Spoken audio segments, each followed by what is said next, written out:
கண்ணில் மண்ணை தூவிட்டு போய் தப்பிக்கிறதுன்றது சாதாரண விஷயம் கிடையாது. ஆனால் இந்த ஒரு சின்ன ட்ரூப் ஒரு பெரிய வீரர்களையே கண்ணை மண்ணை தூவிட்டு தப்பிச்சிருக்காங்க. 1100 வீரர்கள் கொண்ட இந்த ட்ரூப்ஸை கோஸ்ட்னு அழைக்கிறாங்க. 1944 அப்போ அமெரிக்கர்னால உருவாக்கின இந்த கோஸ்ட் ட்ரூப்பை மெயினாக ஒரே ஒரு வேலைக்கு மட்டும்தான் வச்சுருந்தாங்க. அதாவது திசை திருப்புதல்.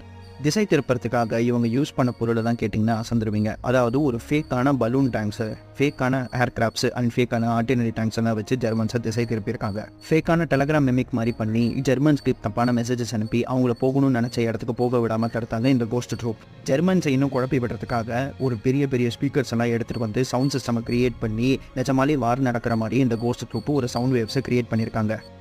லாஸ்ட்டாக இவங்க என்ன பண்ணாங்க அப்படின்னா, அந்த ஆக்டர்ஸ் எல்லாம் கூட்டு வந்து ஃபேக்கான பேட்சஸ் எல்லாம் பொருத்தி உள்ளே இருக்கிற எல்லா இடத்தையும் பரப்பி விட்டு வாரை பார்த்து ஓப்பனாகவே பேச வச்சுருக்காங்க. ஜெர்மன்ஸை திசை திருப்புறது மட்டும் இல்லாமல் அமெரிக்கன்ஸ் எங்கே போகணும்னு நினச்சாங்களோ அந்த இடத்துக்கும் இவங்க போக வச்சாங்க. ஆஸ் வெல் அஸ் அடிப்பட்ட வீரர்களையும்